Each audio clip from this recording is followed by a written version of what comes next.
Hey, hello, my friends. Welcome to another episode. Today, I'm here at Jackson Junge Gallery. Today, we're going to be visiting the gallery, talking to the owners. It's going to be really awesome. So, come along.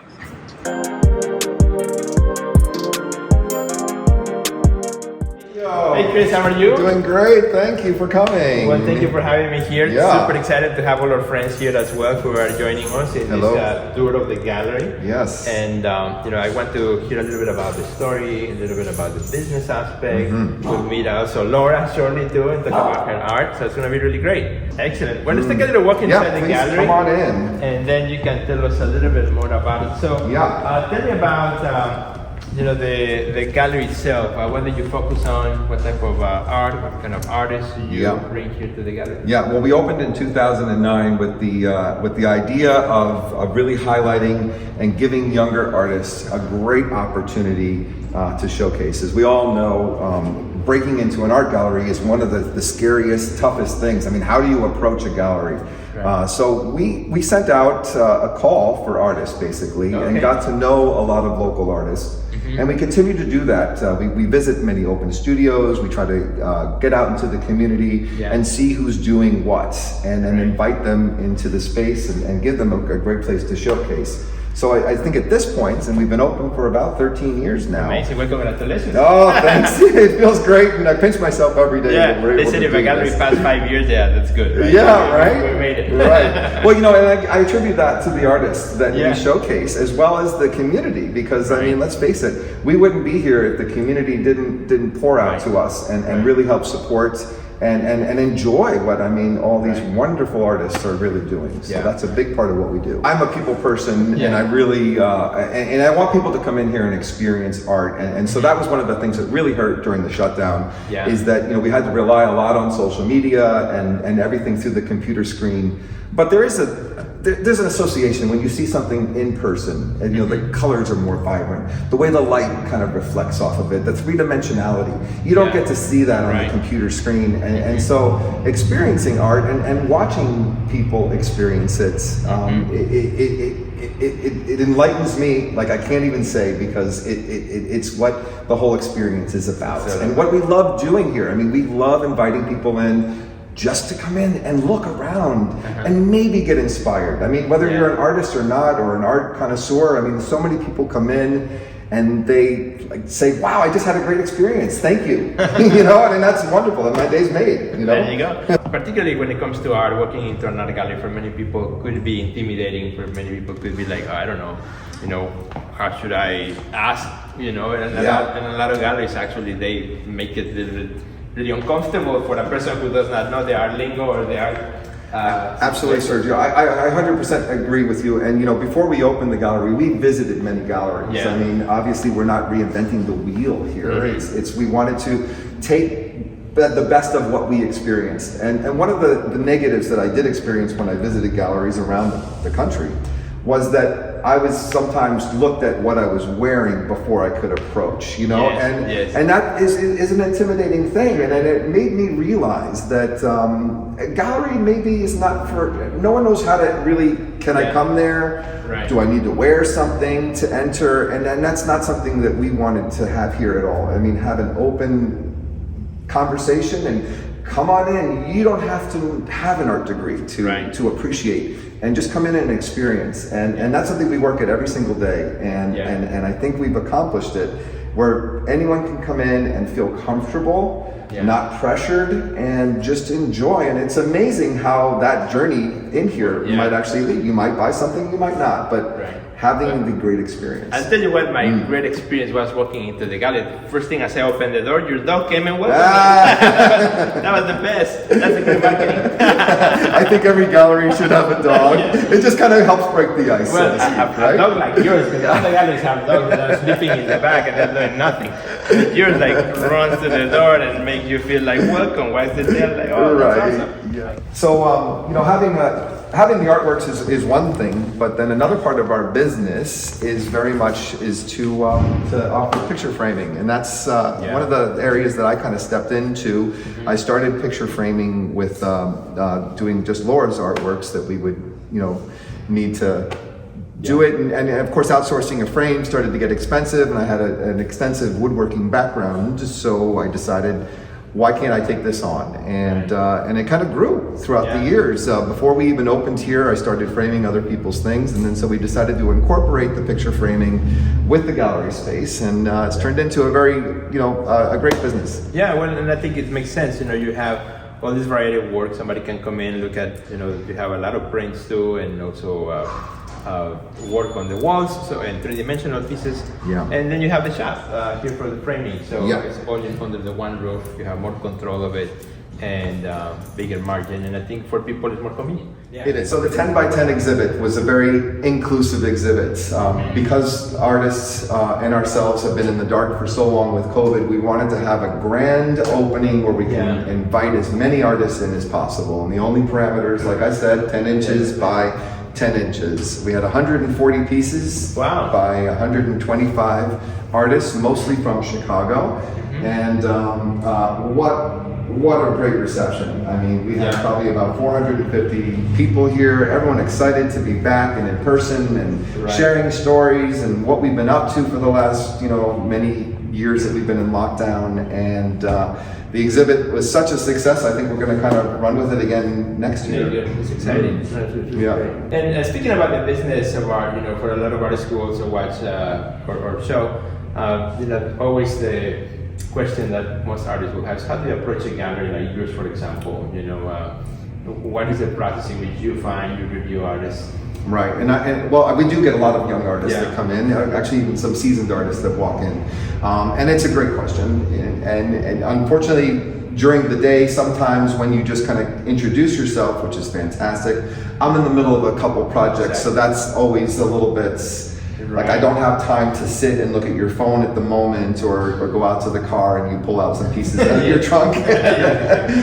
So we have a process and it's great to introduce yourself, that's wonderful. And then I love to send people to our website where we have the instructions where they would apply. But it's always great to meet young artists, and we love to give them a little couple of pointers how to do it.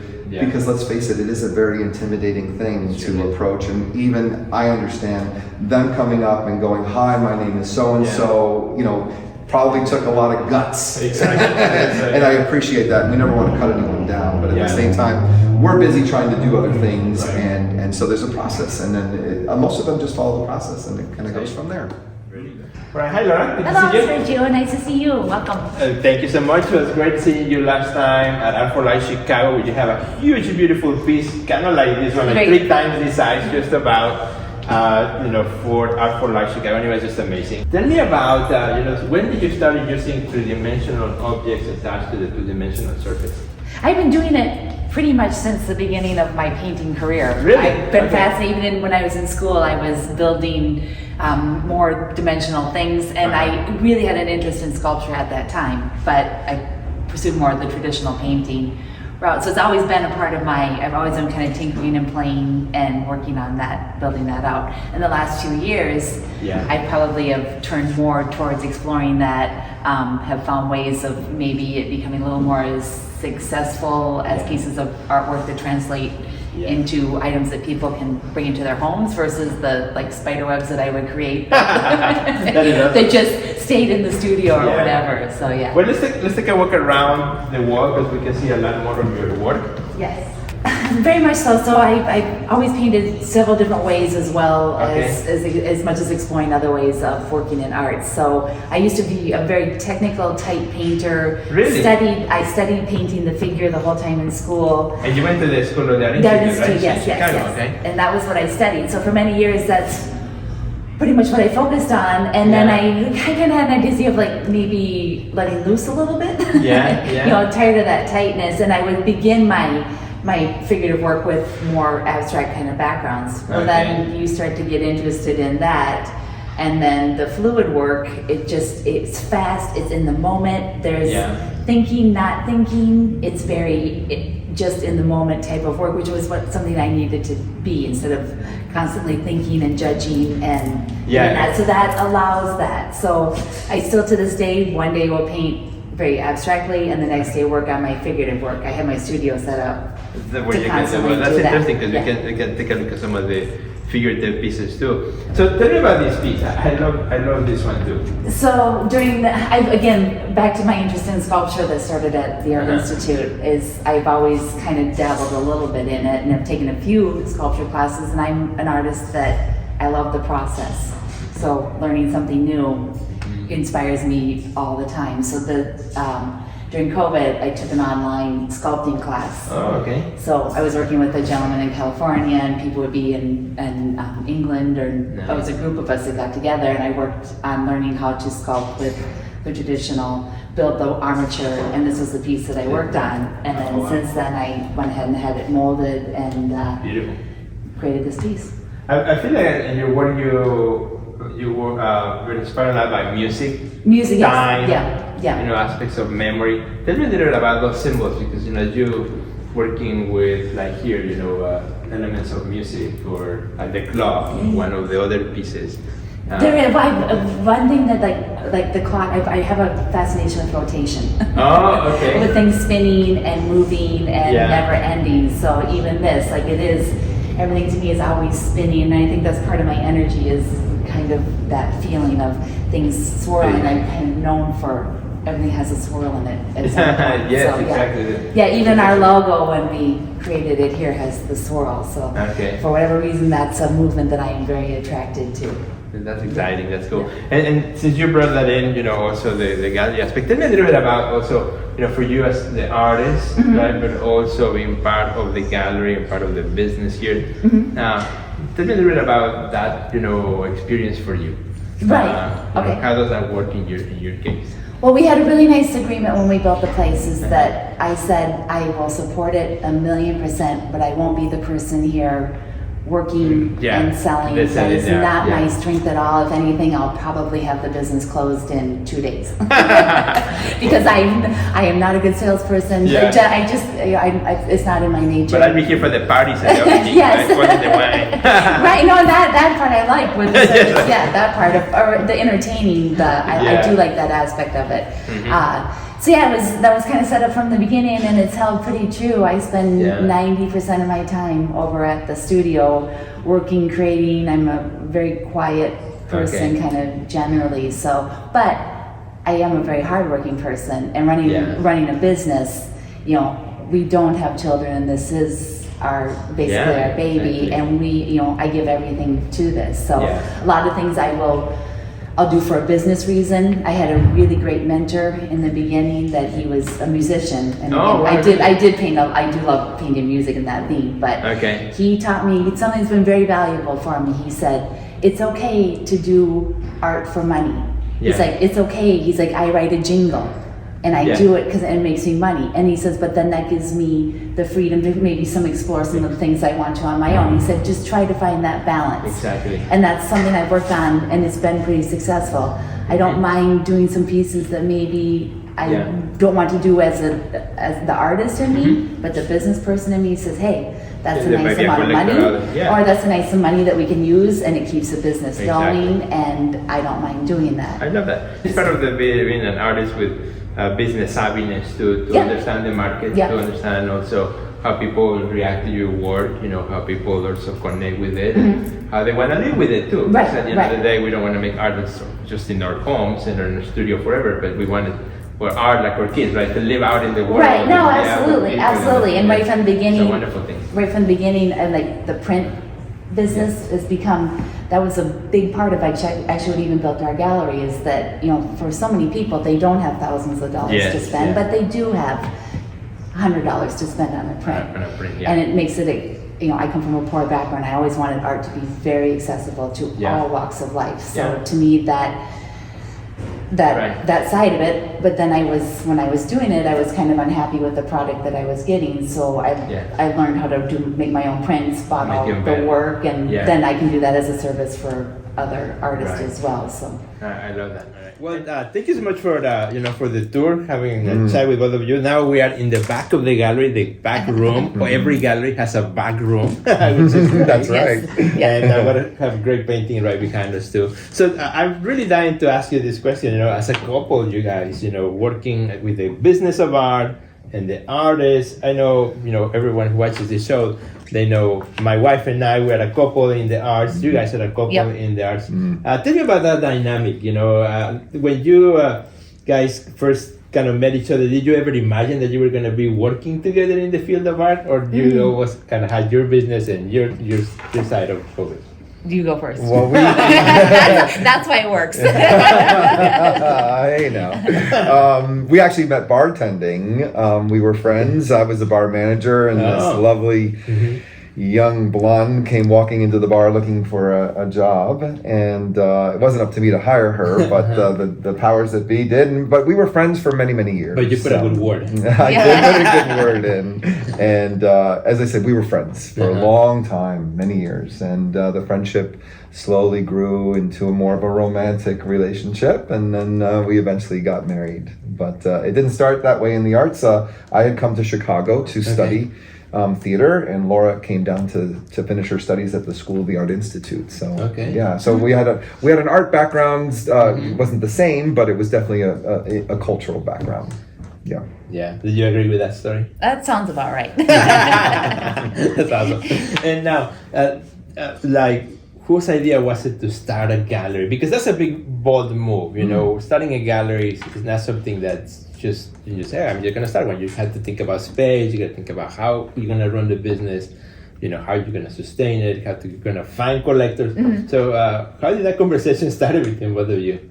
Well, it started after many years of gallery wasn't our first entry into the art world. We did many years did the Outdoor Art Festival. Okay. And made a living doing, made our living doing it that way. The thing that we both grew tired of and didn't like was it is kind of a circus type lifestyle. You basically go from one show to the next. There's not a lot of time for enjoyment, and the most important, there isn't a lot of time for me to paint. Yeah. So that needed to change, and what we thought might be a way of doing that was to open up a more stable art gallery or more permanent space that you don't have to travel to. Right. So that's where the idea came from, because we did love being in the arts. I loved doing it. He was great at sales. He was great at supporting me. But so that became the goal, was to open up a physical space. I love that, and especially having kind of both the creative and also the business aspect. Because you can go into business with just the creative mind, and you'll have a hard time, because for business you need processes, you need systems, you need the infrastructure. And you've been able to bring that into the equation. And that's definitely Chris's strength. We had a kind of a background. What we learned on the road, and what we learned doing the art fairs, and how to make sales, was something that we had kind of mastered by doing so many street art fairs. So we incorporated a lot of that into the physical business. Right. There is a major difference about doing the street show as opposed to the gallery. In the street show, you're there for a weekend, and then there's a sense of urgency. I need to buy this right here, right now, because we're going to be gone. We're going to be packed up, like Laura said, to the circus, to the next city in a couple of weeks. Whereas at the gallery, it's nurturing sales, because we're in a physical building, and people have the sense that, this painting will be here for a while, and so you kind of nurture the sales slowly. It's not I gotta have it right away because they're going to be gone. And that was a major adjustment that we had to kind of learn as we opened the place. But it's just an adjustment. That's all. Right. And now you are part of a community too, because you have a location. Where you have neighbors who are here, and so it's a different mindset.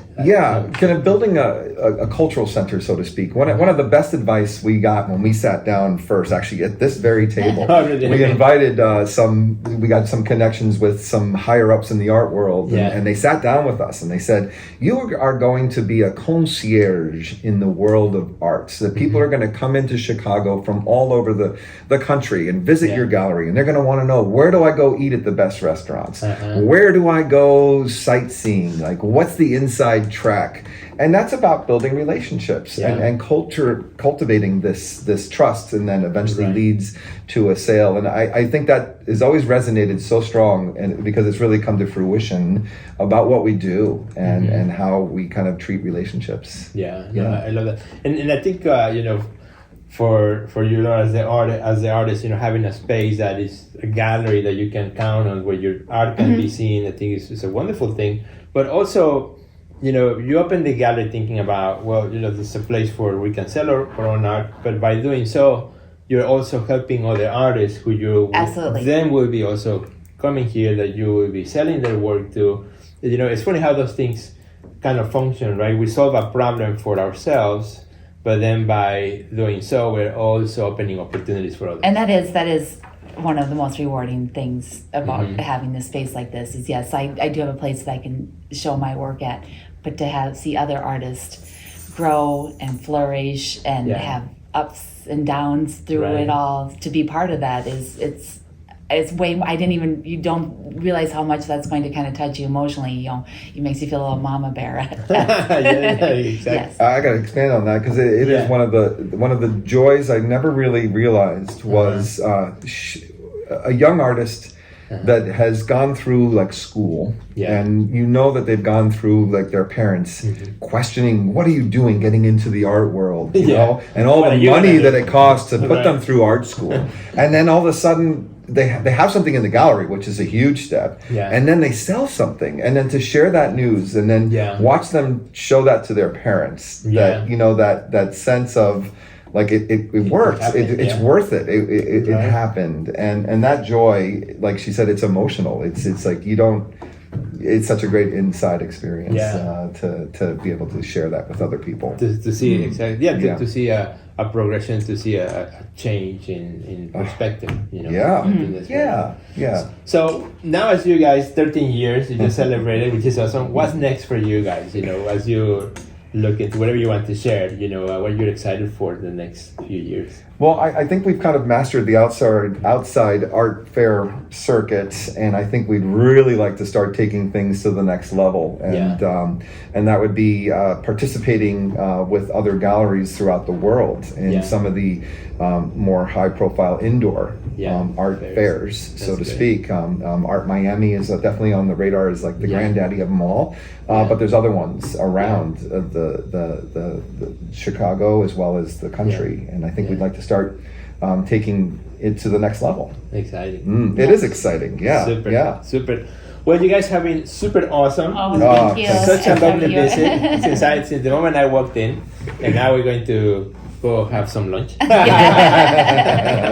it's going to be great. And also my wife is on the other side of the camera too. She'll be joining us. There you go. But thank you so much for being so kind. You know, and also for opening your doors and your story. I think it is fascinating. I think it also inspiring. There are many art couples also who watch and listen to the podcast or watch the show, who I think they will find this such an inspiring story. And so one last word that you want to say to an artist who's watching this today, and maybe they're thinking about starting some sort of new journey or idea, entrepreneurial, they might be a little bit afraid of doing so. What would you say? Well, I think fear is natural. Fear is a big part of it, and to acknowledge that part is, you know, it's hard. I still, like I was telling you earlier, I'm still shy and I'm still fearful, and all those thoughts are very hard to deal with. So overcome those, you know, work on overcoming those. And what you imagine is never what it's going to be. So just go. It never is what you think it's going to be. So just take that one first step. Find one first step to take. You know, whether it's believing in the work more, you know, finding your voice, you know, there's a lot of things that you can do, but take one step. One step at a time. Yeah. That's awesome. And Chris, what would you say? Well, I think you really hit it on the head. It's don't let yourself is your own barrier, and don't let that be. You plow through it. You know, believe in yourself, and you know, create for the, you know, what's in you. Just do it. Really, I think you hit it right on the head. Totally, and and find people that you can connect with and build your dreams with. I think that's super exciting. So, thank you, my friends, for watching. Hope you had a great time with us. Do us a big favor. The three of us, we will be super happy if we see that you also share this episode with all your friends. You know how to do it on social media and everywhere. Do us a big favor, and we'll be super happy. So, very happy. Yes. We'll see you in the next level. Goodbye, everybody. Bye-bye. Bye-bye.